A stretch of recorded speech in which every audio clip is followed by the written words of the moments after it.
What's up, guys? It's John, and it is time for another Q&A Sunday, the show where I answer your questions submitted all over social media. You can find me on Facebook, Instagram, YouTube, and of course Twitter at Chaos311Clarity. And this week's going to be a little different. You know, I said last week that we're going to have a knife special, so I brought on my buddy Jake. Say hi. Hello, everybody. Jake is one of the people that I ask when I have a knife question. Levon, another friend of ours, was going to try to be here today, but he could not make it, so we're going to power on and answer your knife questions this week for what we're calling Q&A Knife Day, right? Whiskey Pickle Knife Day. Whiskey Pickle Knife Day. You guys will see more of Whiskey Pickle Knife, hopefully, in the coming weeks. We're going to try and get some more knife content for you with Jake and Levon, who, of course, is not here, unfortunately. So you guys know, every week I give away a small prize pack to the person that submits the best question as voted per you guys. And last week's winner was Need More Guns on Instagram for his question about grip angles. So Need More Guns, get a hold of me, brother, and I will get your prize pack out as soon as I possibly can. The first question this week is from Matt Hartnett on Instagram, and he wanted to know, just like a lot of you, what is your EDC knife? Well, I'll get started, you know, keep it simple. This is an HK Ally. It is a cheap knife. It's $30, but it rocks for me. I like the serrations. I'm a big fan of the gigantic thumb hole, and when Jake sharpens it, it generally stays pretty sharp. What's your EDC, Jake?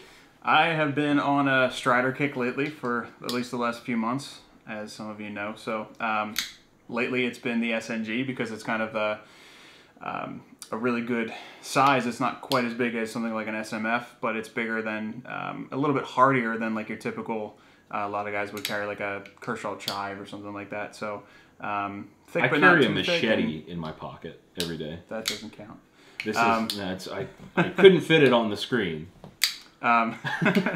So yeah, no, I just find this to be a really good give and take between, you know, size and usability, and plenty of finger choil. So the Strider SNG, this one is in S30V steel. Super it's like special edition and all that. Yeah, one of the slightly rare orange G10 versions. So that's what I have been EDCing for the last couple of months. Very cool. It's in the rotation, I should say. The next question this week is from Kyle Pace on YouTube, and he wanted to know if we carry a multi-tool along with our EDC knife. And me personally, I can say that no, I do not. I keep one in the car, I keep one in the range bag, but I don't carry it on my person. I probably should. You know, it is a very useful thing to have on you, but I'm the kind of guy that would pull this out, open the blade, and use it for a screwdriver. Yeah. Right. I'm that kind of person, you know, what kind of person are you? Do you carry a multi-tool? Just like when I choose my EDC, that would determine whether or not I think it's necessary to carry a multi-tool. I always have one in my backpack, so if I'm going camping or something like that. Right. But if I was doing something like I'm going four-wheeling or something like that, and I know that I might actually need a pair of pliers or some, you know, other slightly more specialized tool to be in arm's reach, then I would definitely. But if I'm just going to a buddy's house for beers or you know, going to work in an office or something like that, then I think a small EDC blade that's, you know. Yeah, multi-tools, not really, unless you need it. You know, you think ahead before you leave the house. Okay, so, you know, I said at the beginning of the video, Levon couldn't make it, but here he is via FaceTime. Wave to the people, Levon. Waving. Waving, yay! All right, so he's here. He's going to be answering questions with us. Whiskey Pickle Knife is going to be on our channel here soon. So the next question this week is from Craig Ruskick on Facebook, and he wanted some recommendations for OTF knives. For those of you that don't know, that means out the front. Now me, I don't know anything about them. I don't own one. I would love to, but they're out of my price range. My money goes to ammo and making this channel work. So unfortunately, I'm not cool enough to have one. Jake, you had some opinions on this? Yeah, and the next argument is going to be that not all OTF knives are expensive, but what you have to keep in mind when you're shopping is it's just a complicated piece inherently. They have to be kind of complicated, otherwise it would be something simpler. Like there is such a thing as a simple OTF knife, like this is purely mechanical, but most of them are kind of complicated, so it is a place that's worth spending money on, like a Microtech or something like that. Right, so don't cheap out on it. Levon, what do you have to say about it? I'm just going to echo exactly what Jake said. I mean, I have a few Microtechs in my collection that I really, really enjoy. That being said, you have to make sure you're in a state where it's legal to carry them as well. Okay. Because of most, you know, it's not legal to carry an automatic knife. So right around here, I mean, I love using mine in the house, around the house, but carrying it is never exactly an option. Right. Okay, so just keep that in mind when you do decide to purchase one. Yeah. But Microtech's always been my go-to. I mean, there's a lot of them out there, but it's also a very niche market of the knife world too. So as you start getting into it, I think starting with a Microtech is a really good place to be. Cool, cool. Okay. Shackleford45 on Instagram wanted to know if there's a really, I guess, linear, like you were saying before, is there a linear transition between a $30 Kershaw knife and something like a $600 Hinderer knife? And now, my opinion on this is that you shouldn't cheap out on anything. If you see value in carrying that item or using that item, you should spend as much as you can possibly afford for that item. You know, I don't like cheaping out on anything. So, Jake, you had a decent point here.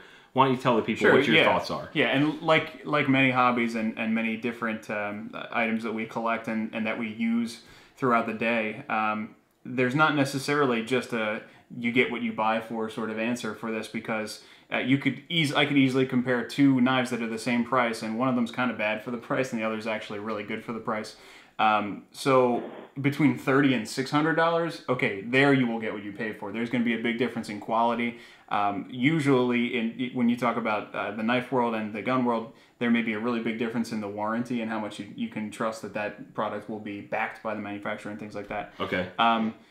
But definitely, you know, keep in mind that, you know, there exist really, really good deals and really bad deals in the knife world, just like any other world. So as collectors, of course, we're going to want the $600 knife. But if knives aren't necessarily a hobby and you're going to strictly use it as a tool and really rarely, maybe that $30 knife does make more sense. Sure. Levon, what do you think? So if the question mentioned Rick Hinderer specifically, I'm going to talk about the fact that that knife is billed as a hard-use knife. So people get value out of what the knife is intended to do. So if you're willing to spend $600 market value on a Rick Hinderer XM18, I mean, it's going to treat you very well. Is it going to treat you as any better than some of the other cheaper hard use knives out there? I've seen some cold steel knives hold up just as well as Rick Hinderer in a lot of situations. Okay. But you know, there's a lot of choice out there, and what people spend their money on is completely subjective, and it's just as subjective in the knife world, you know.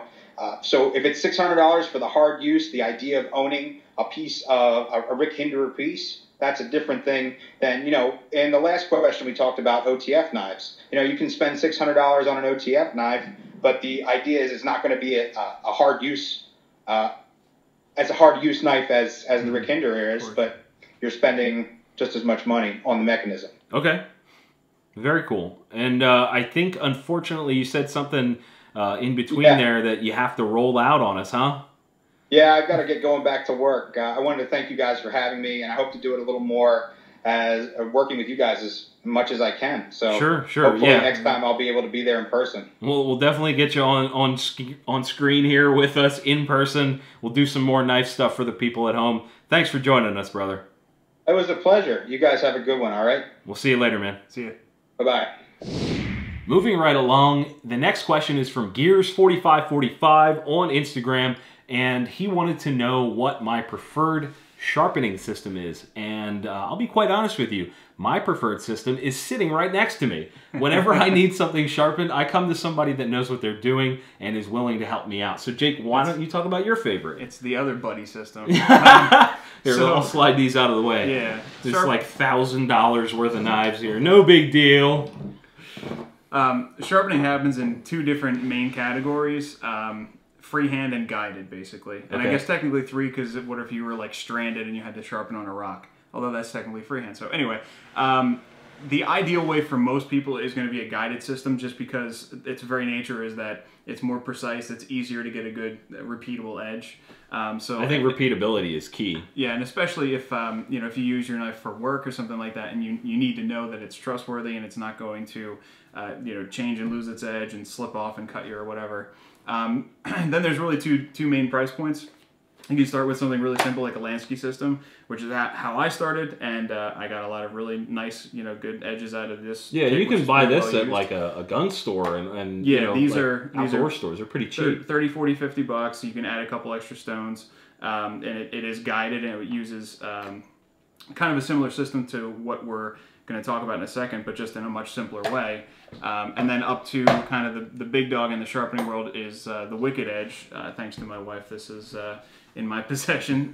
This thing it's impressive, yeah, honestly. and this uses, we got a Paramilitary 2 mounted in there because that's a nice popular choice. But so this uses as well guided and as hard to screw up of a design as there is. Still a little bit of a learning curve, just like anything. Sure. And does demand a lot of respect as far as making sure you don't cut yourself, which all of us have probably done at some point. But at any rate, in terms of repeatability and the ability to get all kinds of accessories that make an edge almost as sharp as you can possibly think of, any ridiculous adjective you can think of, laser sharp or dangerously sharp or so sharp it cuts before it touches. Yeah. You can do all that on a Wicked Edge, and if you can swallow the cost, and keep in mind you can also use this for all your kitchen knives and, sure. and things like that. What is the cost? So it really depends. A basic kit on these is anywhere from around like the $300 range up to if there are a lot more stones involved and some strops and some diamond paste and things like that. They go all the way to closer to $1,000 bucks. Wow. So you can go crazy just like every other hobby in the world. I've seen you on some of my knives. You've gotten close to a really mirror edge, and that's the Sure. kind of stuff I like. Yeah, absolutely. The refinement that you can get out of a system like this. Yeah. And learning how to use that system to your advantage when you're sharpening. Because a lot of things are all about letting the tool do the work for you, and this is a prime example, is let these stones do what they're meant to do when you're sharpening. So the Wicked Edge system gets a thumbs up from both of us. Absolutely. And when we talk more specifically about blade steel, this will come into play even more. Okay, cool. Yep. Good to know.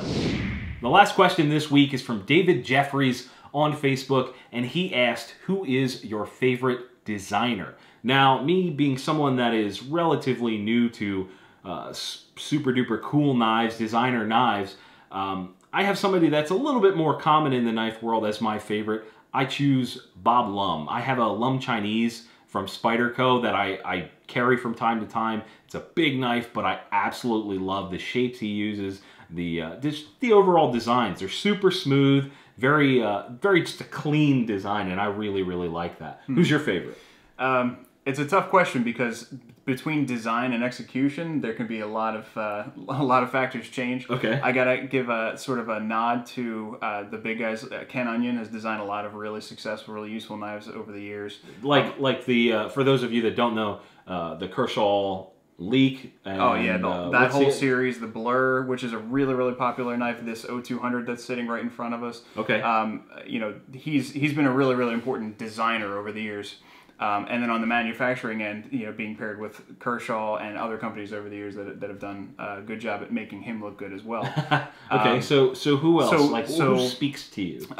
Grant and Gavin Hawk have some of the most interesting, most math-based designs, I guess you would say. Okay. Like the ET was really groundbreaking. Actually, honestly, everything that they do is unique to them. You can look. It's one of the few things you can just look at it and say, "Oh, I know that Grant and Gavin Hawk designed that," because it's got their signature on it. For heavy use stuff, I really still going back to the mixed strider stuff. I do like to use those things and try and break them, and they just won't seem to break. So cool. There's a couple of my favorites. And guys, if you want to see more videos on all these different topics, like designers, blade steel, sharpening, all that kind of stuff, let us know in the comments. I mean, Jake and Levon are definitely willing to help you guys, and we're going to get into a series hopefully soon here, kind of talking about the introduction to knives, why things are the way they are, why you would make the choice for different types of edges, different types of steels, different knife designs. So again, if you have questions or anything like that, leave a comment. And I mean, we're all watching, we're all reading, so definitely let us know. We talk anyway, so you guys should just listen in. The conversations happen between myself and Jake and Levon, so why not share that information with you guys? Because you all know I love disseminating information as much as I possibly can. All right, guys, that is it for Q&A Knife Day, or Whiskey Pickle Knife Begins, here on the I'm With Chaos channel. I appreciate you guys watching. Please remember to vote for your favorite question. Let us know which one you enjoyed the most. And if you haven't yet, please hit that thumbs up button, subscribe, and if you want to support what I do just a little bit more, head over to patreon.com/I'mWithChaos. Guys, as always, thank you for watching. We'll see you soon.